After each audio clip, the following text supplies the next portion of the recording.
찬송가 320장 찬양하겠습니다.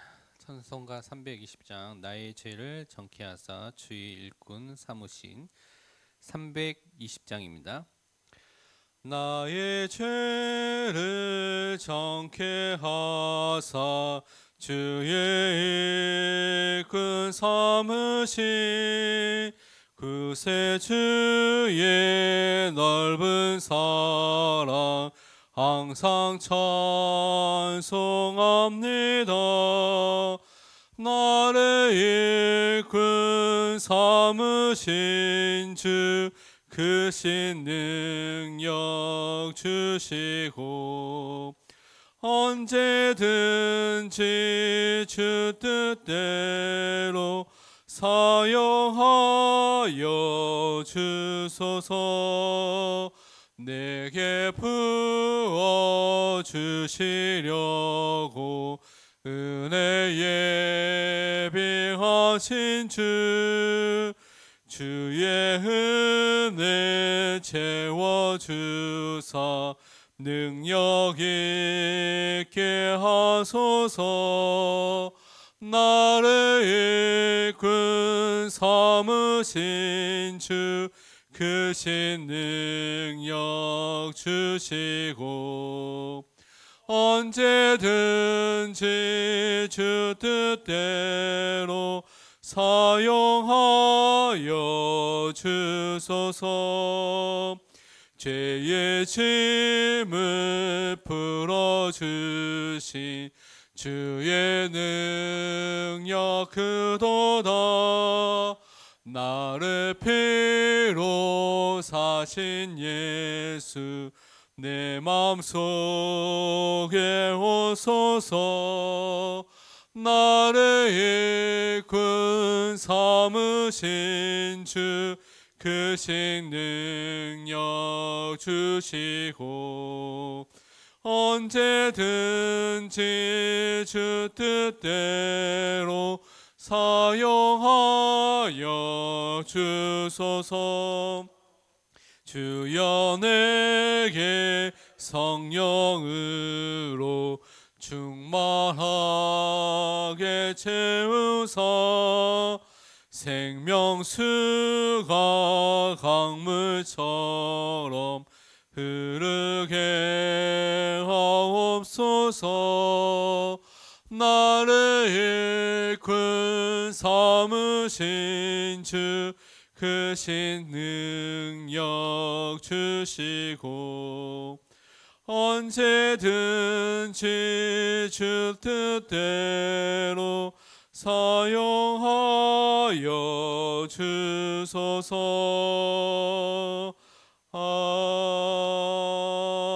아멘. 오늘 하나님이 우리에게 주신 말씀은 신약성경 요한 3서입니다. 3서 1장 1절에서 2절입니다.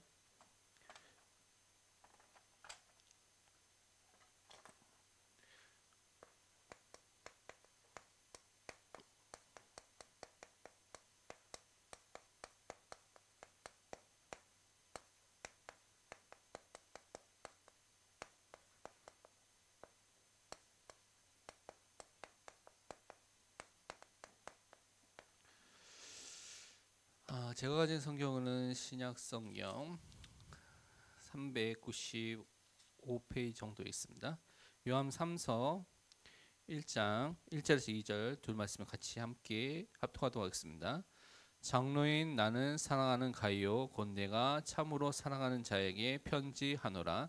사랑하는 자여 내 영혼이 잘된 같이 내가 범사에 잘되고 강건하기를 내가 간구하노라. 아멘.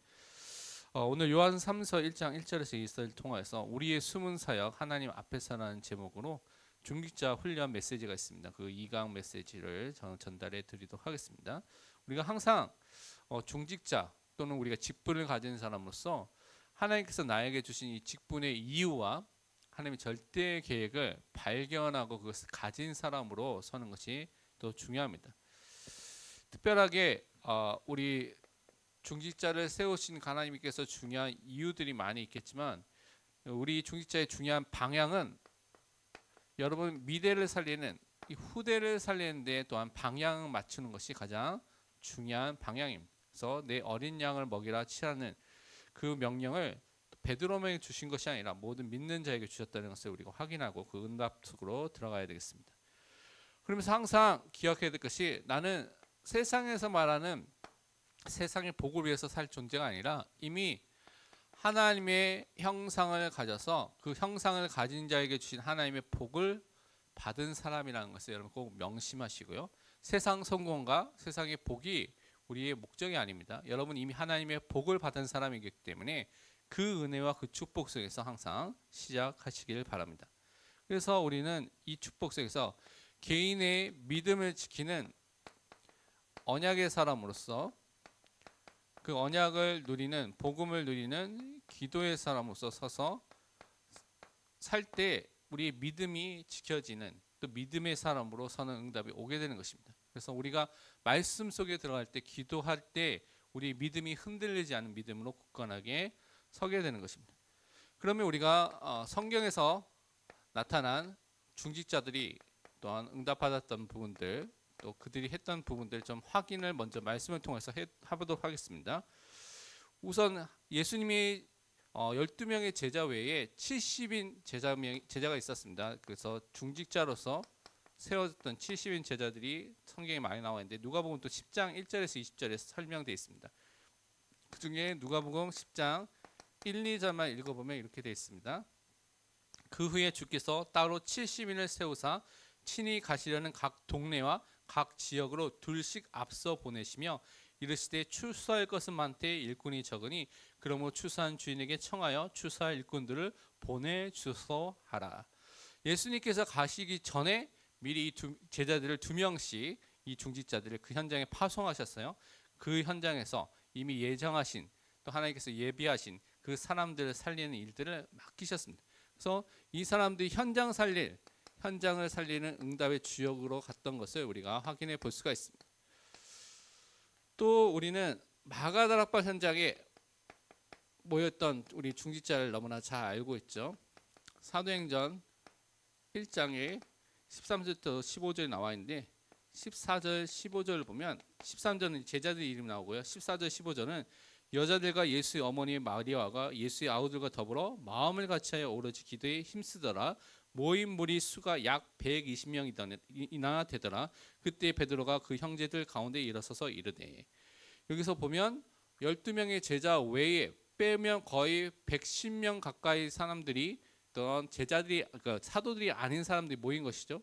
그 중에 예수님의 형제와 여자들 빼면 많은 70인 제자들이 거의 대부분 가지 않았을까라고 많은 사람들이 신학자들이 이야기하고 있습니다. 그래서 120명이 모여서 함께 언약 붙잡고 기도했던 그 시작이 됐던 것을 너무나 잘 알고 있습니다. 그러면서 초대교회는 중요한 중직자를 세웠는데 성령이 충만하고 지혜가 충만하고 믿음이 충만한 집사들을 세운 것을 우리가 현장에서 확인해 볼 수가 있습니다. 그래서 사도행전 6장 1절에서 7절 나오는데요. 그 중에 사도행전 6장 3절 5절만 보면 이렇게 되어 있습니다. 형제들아 너희 가운데서 성령과 지혜가 충만하여 칭찬받는 사람 7을 택하라. 우리가 이 일을 그들에게 맡기고 우리는 오로지 기도하는 일과 말씀 사역에 힘쓰니라 하니 온 무리가 이 말을 기뻐하여 믿음과 성령이 충만한 사람 스데반과 또 빌립과 브로고노와 니가노르와 디몬과 바네바나와 유대계 입교했던 안디옥 사람 니골라를 택하여라고 세운 장면이 나오고 있죠. 이렇게 하나님께서는 초대교회 때부터 이제 중직자들을 하나님께서 원하신 성령과 지혜와 믿음이 충만한 사람들을 통하여서 그 현장을 살리는 일들을 했던 것입니다. 그런데 이 집사들이 사실은 많은 어려움을 겪은 과부라든가 어려움이 있는 사람들 돕는 일을 했지만 그것만 했던 것이 아닙니다. 여러분이 스데반을 보고 빌립을 보면 이들이 전도자였던 것을 알 수가 있습니다. 그래서 지역을 살리는 전도자의 응답을 누렸던 것이 바로 이 중직자였고 빌립 집사였습니다. 사도행전 8장 4절에서 8절 그것을 설명하는데 사도행전 8장 5절만 읽어보면 이렇게 되어 있습니다. 빌립이 사마리아 성에 내려가 그리스도를 백성에게 전파하니 그 다음에 귀신 들린 사람, 중풍병자들, 못 걷게 된 사람들, 많은 사람들이 낫게 된 것을 우리가 알고 있습니다.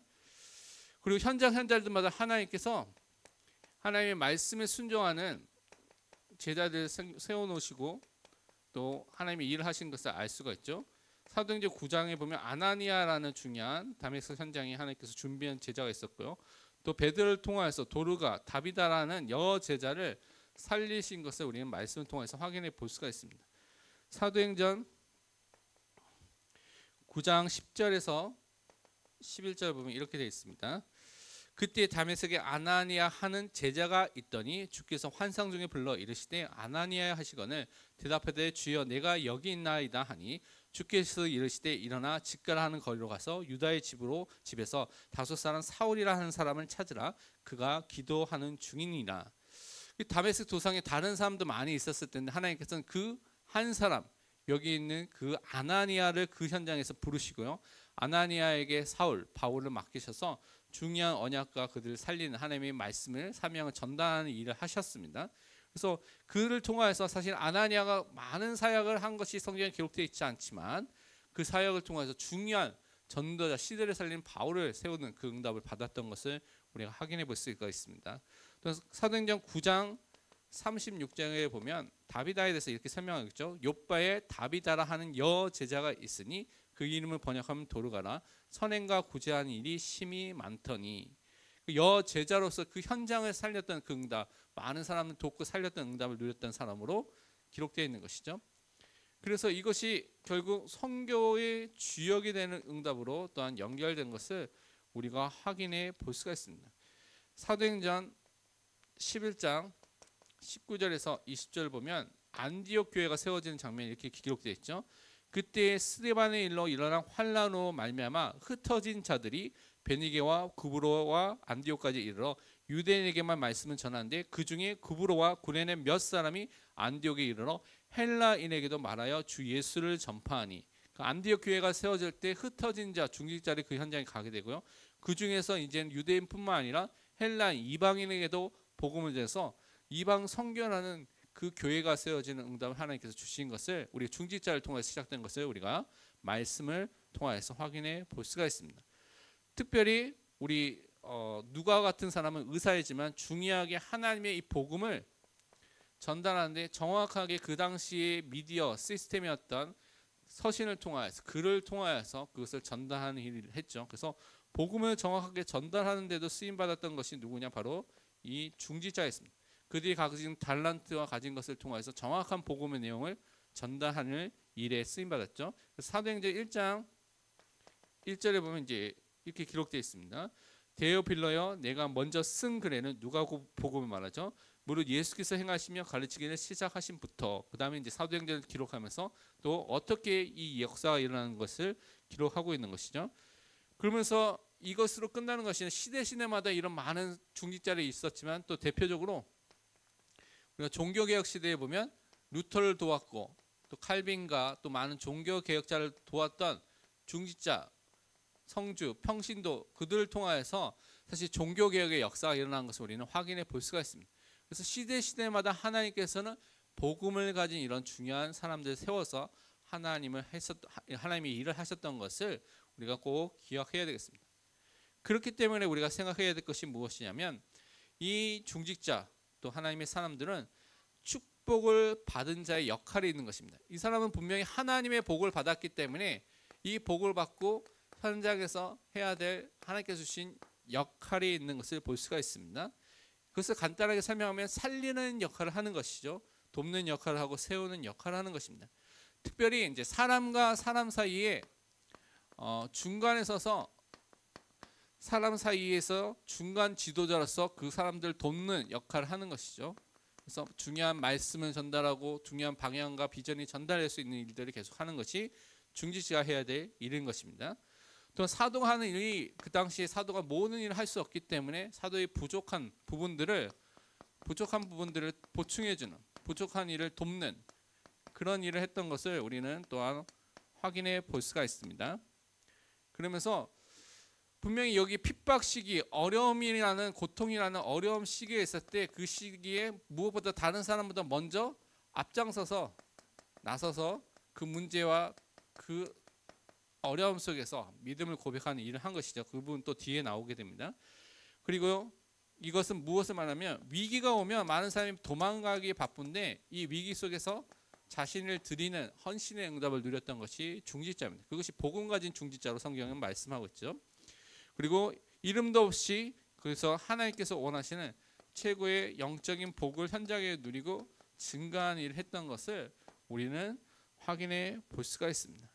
그래서 우리 중직자가 누릴 사역은 세 번째로 그래서 누릴 사역에 대한 부분을 보면 현장에서 무엇을 해야 되냐, 교회 안에서 무엇을 해야 되냐, 구원의 사역을 하는 것이고 양육하는 사역 속에서 전도 속에서 생명 사역을 하는 것입니다. 생명을 살리는 일을 하는 것이죠. 그것이 복음을 전하는 구원의 복음을 전하고 그것이 전도와 양육을 통해서 나타날 때 사람들 세우고 살리는 이 생명의 사역과 관련된 일을 우리가 분명히 누리고 해야 될 것입니다. 그리고 생명과 가치를 아는 것이죠. 우리가 무엇을 위해서 살아야 될 그 가치를 알고 그래서 많은 사람들이 그 가치 때문에 또한 교회사에 보고 또 성경에 보면 순교까지 이르게 되는 그 일들을 했던 것을 우리는 확인해 볼 수가 있습니다. 그러면서 하나님께서는 우리가 어떤 일을 하도록 원하시고 사역을 해야 되냐, 결국은 현장을 살리는데, 현장이 복음화되는데, 현장이 변화되는데 우리를 분명히 사용하신다고 또 말씀해 주셨습니다. 그래서 이 일을 하기 위해서 중요한 것이 무엇이면 내 뜻대로 내 원하는 것들을 하는 것이 아니라 주님의 뜻대로 하기 때문에 자신을 부인하는 것이 너무나 중요합니다. 내가 주인된 것이 아니라 항상 그리스도가 주인된 것을 인정하고 따라가는 것이 중직자라고 성경은 말씀하고 있습니다. 그래서 우리는 예수 그리스도를 따라가는 중직자인 것을 말씀하고 있는데 성경을 보면 누가복음 9장 23절부터 25절에 이것을 설명하고 있는데요. 누가복음 9장 23절만 보도록 하겠습니다. 또 무리에게 이르시되 아무든지 나를 따라오려거든 자기를 부인하고 날마다 제 십자가를 지고 나를 따를 것이니라. 그래서 우리 모든 신자들, 중직자, 교역자와 상관없이 가장 중요한 자세 중에 하나가 자신을 부인하는 것입니다. 자기를 부인하는 것입니다. 내가 주인된 것을 다 내려놓고 그리스도가 나의 인생의 주인인 것을 항상 인정하고요. 그 그리스도만을 따라가는, 고백하는, 그 시인하는 그 응답을 우리는 항상 누려야 되겠습니다. 그래서 이것을 통해서 하나님께서는 우리가 예수 그리스도의 생명의 그 증인으로서 모든 현장에 서도록 그 사역을 우리에게 또한 맡기신 것입니다. 그래서 이 응답을 통해서 우리가 네 번째로 붙잡아야 될 것이 무엇이냐면 위기 때마다 어려움이 올 때가 있죠. 분명히 개인과 가정과 교회 위기 때마다 사실은 하나님이 주신 이 믿음을 고백하는 사람으로 그래서 그것을 통하여서 그 현장 속에 앞장서서 그 현장을 살리는 사람으로 우리를 부르셨다는 것을 꼭 기억하시길 바랍니다. 그래서 위기가 나타나면 사람의 상태를 알 수 있습니다. 이 사람이 정말 복음의 사람인지 아닌지, 복음을 누리고 있는지 안 누리고 있는지, 무슨 색깔인지 다 나오게 됐거든요. 그래서 하나님께서는 위기를 주십니다. 왜냐하면 그래야지 내 자신을 보거든요. 우리 가정과 우리 교회를 보거든요. 그래야지 우리가 그 안에서 다시 갱신하고 하나님의 복음으로 또 시작하도록 하신 것입니다. 그래서 보면 대표적인 사람이 많이 있지만 대표적인 사람 중에 하나가 갈렙입니다. 안악산지 앞에서 많은 사람이 벌벌 떨면서 나가지 못했습니다. 근데 이때 85세 된 노인된, 지금도 85세면 거의 이제 힘이 없고 또 힘든 나이죠. 근데 그 당시 85세라는 것은 지금과는 더 비교할 수 없는 그런 많은 나이가 늙은 시대 속에서 그 안악산지에 앞장선 사람이 누구냐? 갈렙이었습니다. 근데 그냥 앞장선 것이 아니라 여호수아서 14장이 거기 쭉 나와 있는데요. 하나님의 주신 언약을 붙잡고 뭐라고 고백했냐면 여호수아서 14장 12절에 그날에 여호와께서 말씀하신 이 산지를 지금 내게 주소서. 당신도 그날에 들으셨거니와 그곳에는 안악 사람이 있고 그 성읍들은 크고 견고할지라도 여호와께서 나와 함께 하시면 내가 여호와께서 말씀하신 대로 그들을 쫓아내리이다 하니. 갈렙의 고백이 그냥 무작정 내가 할 수 있습니다, I can do it, 그거 아닙니다. 갈렙의 고백은 하나님의 주신 말씀에 근거한 믿음을 고백한 거죠. 그러니까 여러분이 일생에서 중직자가 말씀 놓치면 다 놓친 겁니다. 그럼 믿음 없습니다. 제가 보기엔 믿음 없게 살게 돼 있습니다. 그래서 말씀을 근거한 믿음을 통하여서 하나님께서 함께 하신 것을 통해서 그 안악산지를 정복하는 그 응답을 받게 된 것입니다. 그래서 언약 붙잡고 기도하는 것이 너무나 중요한 것이죠. 또한 우리는 순교자 스데반 집사를 또한 살펴볼 수가 있습니다. 사실은 지혜와 믿음이 성령이 충만한 사람이기 때문에 유대인들에게 가서 복음을 말하고 막 그러면 분명히 죽게 되는 상황이 오게 될 것을 알면서도 그 앞에서 담대하게 복음을 전했습니다. 그래서 사도행전 7장의 그 부분에 설교와 장면이 나온 것을 우리가 잘 알죠. 그 7장 중에 55절, 56절을 보면 이제 마지막에 이렇게 말한 장면이 있죠. 스데반이 성령 충만하여 하늘을 우러러 주목하여 하나님의 영광과 및 예수께서 하나님 우편에 서신 것을 보고 또 말하되 보라 하늘이 열리고 인자가 하나님 우편에 서신 것을 보노라 한데, 진짜 하나님의 언약 붙잡고 영적인 사실과 영적인 축복을 실제로 보면서 알면서 믿으면서 이 복음의 일을 순교하면까지 감당했던 사람이 이 스데반이었습니다. 사실 이 죽음이 순간에 오는 것을 알고도 그 하나님 앞에서 그것을 고백했던 것을 우리가 알 수 있는 것이죠.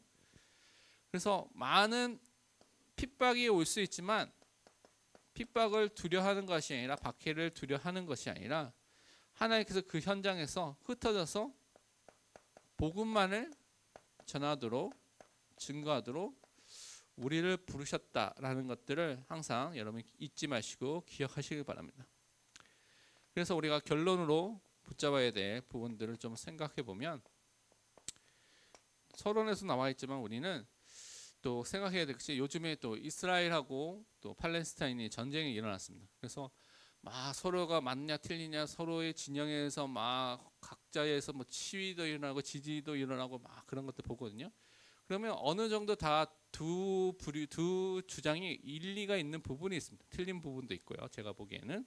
그런데 그것을 보면서 우리가 휩싸이기 쉽죠. 그렇죠? 그래서 이쪽 저쪽을 할 수 있는데 기독교인이 가장 중요한 자세는 뭐냐면 현장에 복음이 증거되어야 되는데 그 현장에 복음이 증거되지 않고 있습니다. 그러니까 복음이 증거되지 않는 현장에는 성경에 보니까 하나님께서 복음을 증거하기 위해서 때로는 전쟁이라는 아니면 재앙이라는, 아프가니스탄도 지진이 나서 수천 명이 죽었죠. 그런 일들을 하나님께서 하시는 것입니다. 그것이 진짜 우리가 복음을 전해야 될 사명을 교회가 놓쳤구나라는 것을 저는 개인적으로 다시 한번 보게 됐습니다. 우리의 잘못이구나. 이 이스라엘 전쟁이 그들에게 민족적인 뭐 종교적인 또 뭐 많은 정치적인 갈등인 것을 우리가 다 알고 있죠.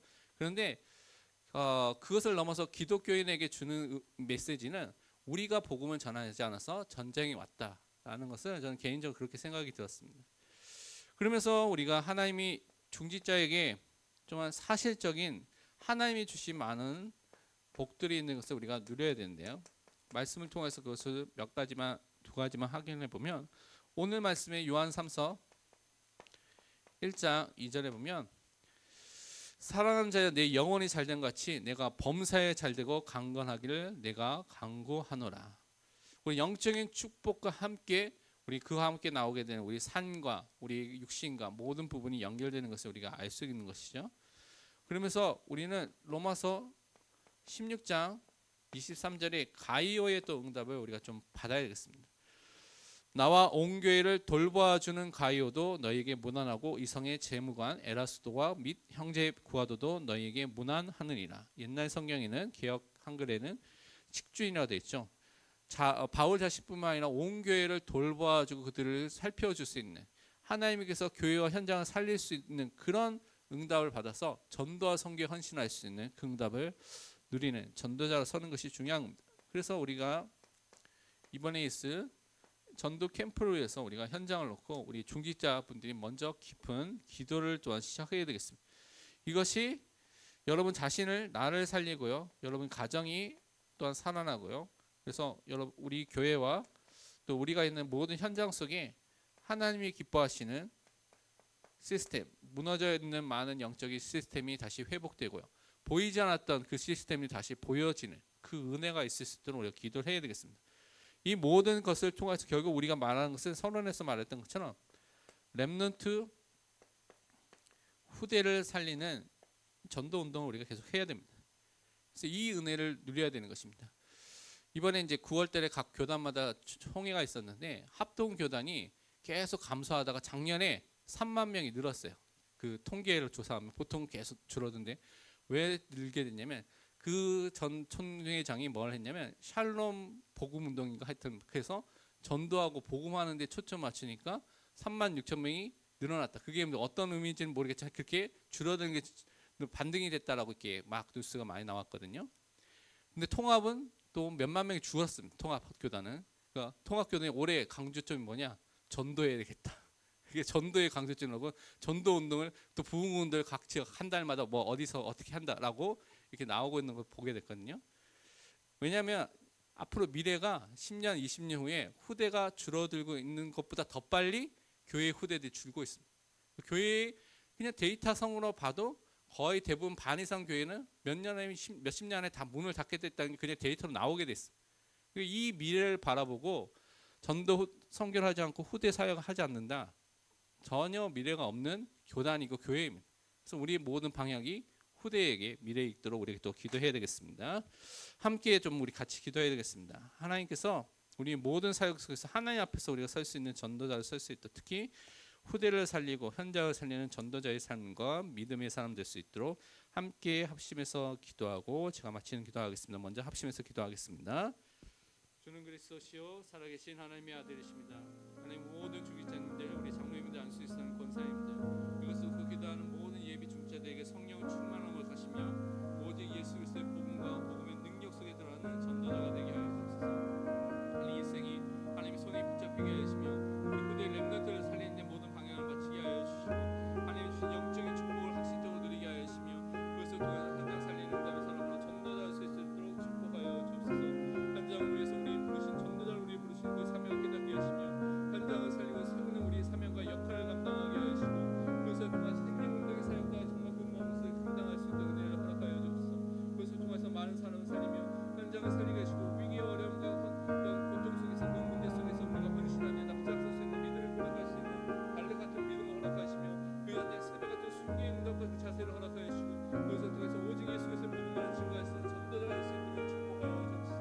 그래서 정말 하나님 원하시는 현장을 살릴 수밖에 없는 교육을 현장을 살릴 수밖에 없는 후대와 렘넌트 살 수밖에 없는 응답을 모델되게 하시며 우리가 그 응답의 증인을 설 수 있는 도와여 주옵소서. 그 전도 캠프를 통해서 그 응답이 확인되게 하시고 우리 자신과 우리 가정과 현장과 교회에 하나님 원하시는 응답과 그 증거가 나타나게 하시고 살아나게 하여 주시며 무너진 모든 시스템이 세워나게 하시고 안 보이는 모든 영적 시스템이 다시 보여지는 응답을 허락하시고 그 현장에 치유할 수 있는 하나님의 복음의 시스템이 세워지게 하여 주옵소서. 그래서 후대와 렘넌트를 살며 미래를 살 수밖에 없는 응답의 증인과 전도자로 쓸 수 있도록 축복하여 주옵소서. 오늘 하루가 그 응답을 누리는 하루가 되게 하시며 우리 중직자에게 새 힘을 더하시고 응답의 응답을 더하시며 참전자의 삶이 세득될 수 있도록 역사하여 주시옵소서. 기도하겠습니다. 하나님 아버지 감사합니다. 우리 모든 중직자들 우리 장로님들 안수집사님들 권사님들 축복하여 주옵소서. 오직 예수 그리스도의 복음의 완전한 결론 속에서 이 복음을 누리는 참된 기도와 그 소통 속에서 또한 이 복음을 정말 증거할 수밖에 없는 전도의 축복을 통하여서 현장 살리의 전도자로 날마다 세워 주옵소서. 그것을 통하여서 정말 현장에 하나님 나라가 임하게 하시며 모든 흑암의 권세가 예수 이름으로 완전히 무너지게 하시고 그것을 통해서 가정과 그 지역과 현장과 교회의 모든 영적인 시스템이 살아나며 회복되는 응답을 허락하여 주옵소서. 우리 후대 렘넌트를 살릴 수 있도록 하나님 우리에게 영적인 힘을 더하시고 후대 렘넌트 앞에 믿음과 복음의 모델로 언약과 기도의 모델로 전도의 모델로 서서 위기와 어려움의 순간 속에서 믿음을 고백하며 그 현장을 살릴 수밖에 없는 참된 중직자가 되게 하여 주옵소서. 살아계신 예수 그리스도의 이름으로 기도합니다. 아멘.